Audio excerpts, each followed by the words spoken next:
ಈ ನಮ್ಮ ಪ್ರತಿಭಾವಂತ ಮಕ್ಕಳಿಗೆ ನಾವು ಎಲ್ಲೋ ಒಂದು ಕಡೆ ಅವ್ರು ಮಾಡ್ತಕ್ಕಂಥ ಸಾಧನೆಗಳನ್ನ ಮೆಚ್ಚಿ ಅವರಿಗೆ ಪ್ರೋತ್ಸಾಹ ಮಾಡಬೇಕು ಅನ್ನೋ ದೃಷ್ಟಿಯಿಂದ ನಾವೆಲ್ಲರೂ ಸೇರಿದ್ದೇವೆ.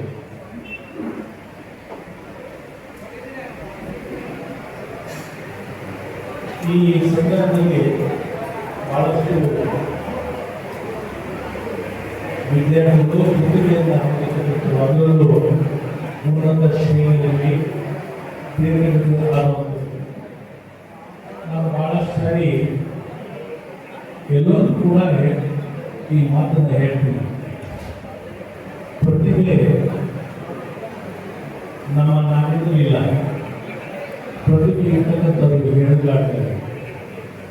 ಪ್ರತಿಭೆ ಇರ್ತಕ್ಕಂಥದ್ದು ದೇಶದ ಮೂಲೆಯಲ್ಲಿ ಯಾರೂ ಕೂಡ ಅವನ್ನ ನೋಡಲಿಕ್ಕೆ ಸಾಧ್ಯ ಇಲ್ಲ, ಅವರು ನಗರಕ್ಕೆ ಬಂದಿರಲಿಕ್ಕೆ ಸಾಧ್ಯ ಇಲ್ಲ. ಅವ್ರ ಜಾಗದಲ್ಲಿ ಇಟ್ಕೊಂಡು ಆ ಪ್ರತಿಭೆಯನ್ನು ತೋರಿಸಲಿಕ್ಕೆ ಹಳ್ಳಿಗಳೇ ಸಾಧಿಸಿ. ನಿಮಗೆ ಒಂದು ಉದಾಹರಣೆ, ನಮ್ಮೂರಿನ ಪಕ್ಕದವರು, ನಮ್ಮೂರಿನ ಹುಡುಗಿ, ಶಿಲ್ಪನ ಹುಡುಗಿ ಇವತ್ತು ಕಾಮನ್ವೆಲ್ತ್ ಗೇಮ್ಸ್ನಲ್ಲಿ ಪಾಲ್ಗೊಂಡ ಪದ್ಧತಿ ಯಾರು ಕೂಡ ಮಗು ನಗರದಲ್ಲಿ ಬಂದು ಎಲ್ಲವನ್ನ ಸಾಧಿಸಿ ಮಾಡತಕ್ಕಂಥದ್ದು. ನಮ್ಮ ಮನೆ ಪಕ್ಕದಲ್ಲಿ ಇರ್ತಕ್ಕಂಥ ಮಗಳು ಅವಳು ಕಾಲು ಹೋದಾಗ ಅವಳಿಗೆ ಚಿಕಿತ್ಸೆಯನ್ನು ಕೊಡಲಿಕ್ಕೆ ಅವ್ರ ತಂದೆ ತಾಯಿ ನನಗೆ ಬಹಳ ಆಯ್ತು. ಅವ್ರ ತಂದೆ ನಾನು ಕೂಡ ಚಿಕ್ಕ ವಯಸ್ಸಿನಲ್ಲಿ ಕೂತಲ್ಲಿ ಹೋಗ್ಬಿಟ್ಟು ಮಧ್ಯ ಅಂತ ಬೆಳೆದ ಮಗು ಪ್ರತಿಭೆ ಅಲ್ಲಿ ಆ ಪ್ರತಿಭೆ ಇವತ್ತು ಒಂದು ಹೊರಗೆ ಬಂದಿದೆ. ಅಂಥವ್ರ ಪ್ರತಿಭೆಯನ್ನು ನಾವು ಹೊಂದಲಿಕ್ಕೆ ಸಾಧ್ಯ ಇಲ್ಲ. ಇವತ್ತು ವಿದ್ವತ್ತು ಯಾರು ಸ್ವತ್ತು ಅಲ್ಲ, ವಿದ್ವತ್ತು ಅವರು ಸ್ವತ್ತೆ, ಇವತ್ತು ಪ್ರತಿಭಾವಂತರ ಸ್ವತ್ತೆ. ಹಾಗಾಗಿ ಈ ಪ್ರಪಂಚ, ಈ ದೇಶ ನಡೆಸಬೇಕಂತಂದ್ರೆ ನಾವು ಅದನ್ನು ಬಹಳ ಗಮನವಿಟ್ಟು ಕೇಳಬೇಕು. ಪ್ರತಿಭೆನ ನೀವೇನಾದ್ರೂ ಮರೆ ಮಾಡಿದ್ರೆ, ಪ್ರತಿಭೆಗೆ ನೀವು ಸರಿಯಾದ ಪ್ರೋತ್ಸಾಹ ಕೊಡಲಿಲ್ಲ ಅಂದರೆ ನೀವು ಕೇಳಿದ್ರಲ್ಲ ಬೇಕಾದಷ್ಟು ದೇಶಗಳಲ್ಲ, ಆ ದೇಶದ ಸ್ಥಿತಿ ನಮ್ಮ ದೇಶಕ್ಕೆ ಬರುತ್ತೆ. ಅದರಿಂದ ನಾವು ಯಾವಾಗಲೂ ಕೂಡ ಪ್ರತಿಭಾವಂತರಿಗೆ ಒಂದು ಆದ್ಯತೆ ಕೊಡಬೇಕು. ಆ ಪ್ರತಿಭೆ ಹೊರಗೆ ಬಂದಾಗ ಮಾತ್ರ ಈ ಜನ, ಈ ದೇಶ, ಈ ಪ್ರಪಂಚ ಮುಂದುವರಿಯಲಿಕ್ಕೆ ಸಾಧ್ಯ, ಒಳ್ಳೆಯದು ಮಾಡಲಿಕ್ಕೆ ಸಾಧ್ಯ ಅಂತ ಕೂಡ ನಾವೆಲ್ಲರೂ ಕೂಡ ತಿಳ್ಕೋಬೇಕು. ಯಾವುದೇ ನೀವು ಈ ಪ್ರತಿಭೆ ಬಹಳ ಮುಖ್ಯ ಅನ್ನೋದಕ್ಕೆ ನಾವು ಎರಡು ಉದಾಹರಣೆಗಳನ್ನ ಕೊಡ್ತೀವಿ. ಒಂದು,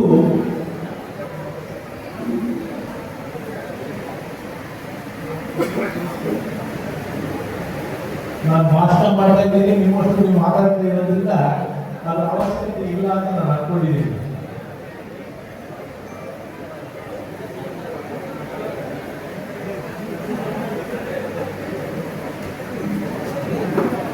ದಯವಿಟ್ಟು ಎಲ್ಲರೂ ಸಮಾಧಾನವಾಗಿ, ಸೈಲೆನ್ಸ್ ಆಗಿ, ಅವರು ಎಂತ ಒಂದು ಇಂಟರ್ನ್ಯಾಷನಲ್ ಒಂದು ಮಾತಾಡ್ಕೊಂಡು ನೀವು ಅವ್ರು ಮಾತಾಡುವಾಗ ಈ ಥರ ಗಲಾಟೆ ಮಾಡಿಕೊಂಡ್ರೆ ಅದೊಂದು ವಿದ್ಯಾರ್ಥಿಗಳು ಬಹಳ ಗಮನ ಇಟ್ಟು ಅವರ ಮಾತನ್ನು ಆಲಿಸಬೇಕು ಅಂತ ಹೇಳಿ ನಾನು ಸಮಾಧಾನ ಯಾರು ಮಾತಾಡಬಾರ್ದು ನಾನು ಮನೆಯನ್ನು ಮಾಡ್ತೇನೆ. ಈ ಪ್ರತಿಭೆಗೆ ಎರಡು ಉದಾಹರಣೆಗಳನ್ನು ಕೊಡ್ತೀನಿ. ಒಂದು, ಈ ಪ್ರಪಂಚದಲ್ಲಿ ನೊಬೆಲ್ ಪಾರಿತೋಷಿಕ ಅನ್ನೋದು ಬಹಳಷ್ಟು ಹೈಯೆಸ್ಟ್ ಪ್ರೈಸ್. ಇವತ್ತು ನೊಬೆಲ್ ಪಾರಿತೋಷಿಕ ಪಡೆದವರೇ ಈ ದೇಶವನ್ನು ಕೈಲಿ ಇಟ್ಕೊಂಡಿರ್ತಕ್ಕಂಥವ್ರು, ಈ ಪ್ರಪಂಚವನ್ನು ಕೈಲಿ ಇಟ್ಕೊಂಡಿರ್ತಕ್ಕಂಥವ್ರು ಯಾರು ಅಂದ್ರೆ ಬೇರೆ ಯಾರು ಅಲ್ಲ, ನೊಬೆಲ್ ಪಾರಿತೋಷಿಕವನ್ನು ಪಡೆದಂಥವ್ರು. ಅವರಿಂದ ಇವತ್ತು ನೀವೇನು ಡ್ರಗ್ಸ್, ಮೆಡಿಸಿನ್ಸ್, ನೀವೇನು ಇವತ್ತು ಎಲ್ಲ ಕಾಯಿಲೆಗೂ ಕೂಡ ಆರೋಗ್ಯವಾಗಿರಬೇಕು, ನೀವು ಉನ್ನತವಾಗಿರ್ಬೇಕು ಅನ್ನೋದನ್ನ ಬಯಸ್ತೀರಿ. ಅವೆಲ್ಲ ಬಂದಿರ್ತಕ್ಕಂಥದ್ದು ಈ ನೊಬೆಲ್ ಪಾರಿತೋಷಿಕ ಪಡೆದಂಥವ್ರು. ಅದು ಹೈಯೆಸ್ಟ್ ನೊಬೆಲ್ ಪ್ರೈಸ್. ಪ್ರಪಂಚದಲ್ಲಿರ್ತಕ್ಕಂಥ ಹೈಯೆಸ್ಟ್ ನೊಬೆಲ್ ಪ್ರೈಸ್ನ ಸಂಖ್ಯೆನ ನೀವು ಅವರ ಇತಿಹಾಸವನ್ನು ಓದ್ಕೊಂಡು ಬನ್ನಿ. ಅವರೆಲ್ಲರೂ ಕೂಡ ಅವ್ರಿಗೆ ಊಟ ಮಾಡಲಿಕ್ಕೆ ಎರಡು ಊಟ ಕೂಡ ಇಲ್ಲ. ಯಾವುದೋ ಹಳ್ಳಿಗಾಡದಲ್ಲಿ ಅವ್ರು ಯಾರು ಹೋಗ್ತಾ ಇರುವಂತ ಜಾಗದಲ್ಲಿ ಓದುವಂಥವ್ರು. ಅವ್ರ ಹಿಸ್ಟ್ರಿ ನೀವು ಓದ್ಕೊಂಡು ಬಂದ್ರೆ ಸಾವಿರಾರು ಜನ 199 ಭಾಗ ಇವತ್ತು ಏನು ಪ್ರಪಂಚದಲ್ಲಿ ನೊಬೆಲ್ ಪಾರಿತೋಷಿಕವನ್ನು ಪಡೆದವೆ ಅವ್ರ ಹಿನ್ನೆಲೆ ಊಟಕ್ಕೂ ಗತಿ ಇಲ್ಲಂತವು. ಅದಕ್ಕೆ ಎಕ್ಸಾಂಪಲ್ ಉದಾಹರಣೆ ಮೇರಿ ಕ್ಯೂರಿ ಅಂತ ನೀವು ಕೇಳಿದ್ದೀರಿ. ಅವ್ರಿಗೆ 2 ನೊಬೆಲ್ ಪ್ರೈಸ್ ಬಂದಿದೆ, 2 ನೊಬೆಲ್ ಪಾರಿತೋಷಿಕ, ಒಂದು ಫಿಸಿಕ್ಸ್ ಅಲ್ಲಿ ಒಂದು ಕೆಮಿಸ್ಟ್ರಿ. ಆ ಅಮ್ಮ ಬೆಳಿಗ್ಗೆ ಎದ್ದು 3 ಮನೆಗೆ ಹೋಗಿ ಪಾತ್ರೆಯನ್ನ ತಿಕ್ಕಿ ಬಂದು ಸ್ಕೂಲ್ ಹೋಗಿ ಓದ್ಕೊಂಡು ಮತ್ತೆ ಮಧ್ಯಾಹ್ನ ಮನೆಗೆ